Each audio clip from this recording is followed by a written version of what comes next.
Hello guys, mag-aayos tayo ngayon ng hand clutch. Kailangan higpitan ng konti. Tugan natin muna ang tornilyo.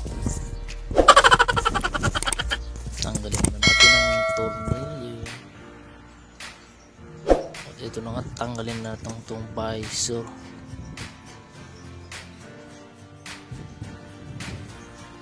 Visor muna. Masyado na kasing sagad na yung clutch ko. Kailangan higpitan ng konti para lumakas. Maluwag na kasi. Tanggalin muna natin yung mga pin lock. Yun o. Ang may wagang compartment!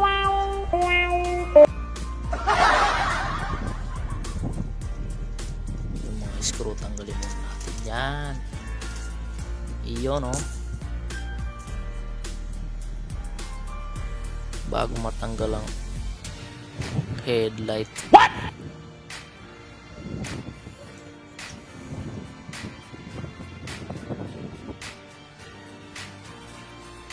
Meron bang pinlaksan sa baba?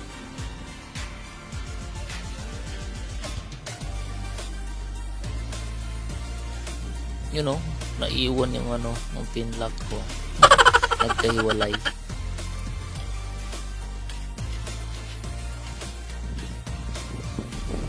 Yung tanggalin na natin ang ulo ni Diablo. Oh no! First time niya matanggal eh. What? Yung No! tanggal ng ulo ni Diablo. Ay, hindi pwede patong dyan. Dito tayo sa sigurado. Dito natin sa baba. Secure dun. At least malaglag. Walang dun sa baba hindi malalaglag. Logan natin ng konti yung nut. Tapos ikutin lang yung yung bolt.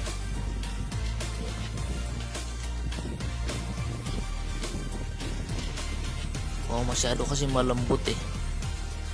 Dagdagan ko ng konti para tumigas.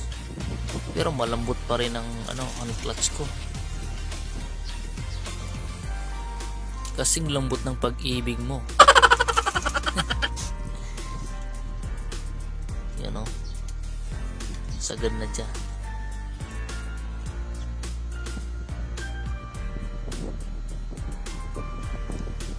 Sige pa, konti pa.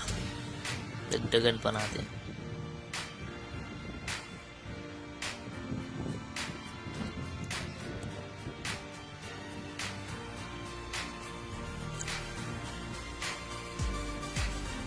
Kulang pa oh. Parang hindi pa komportable oh. Yun, sige pa, dagdagan mo pa konti. Adjust. Okay na ba yan? Final na ba yan? Higpitan na natin yung nut.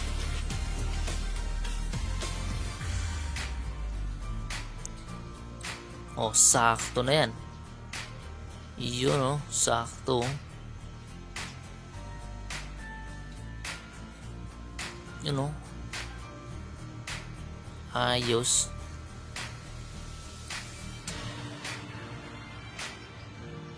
Balik na natin ang ulo ni Diablo. Dahil okay na, malambot na siya. Malambot na yung clutch, hand clutch. Kasing lambot ng mga ulo niyo. Ibabalik na natin ang ulo ni Diablo. Nagagalit na siya.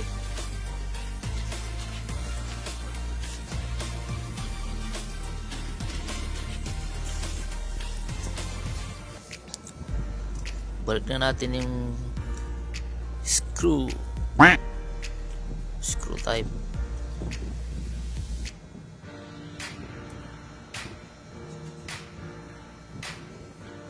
Yun, konting higpit lang ngiwi ng ngipin. Mga Allen bolt. Kabila naman. Higpitan ng mangingiwing ngipin para di malaglag sa daan. Balikan natin yung pin lock. Push button lang yan.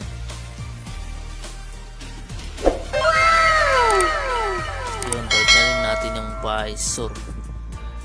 Yun o, Evo Philippines. And Team Katagumpay. Stick ang Team Katagumpay.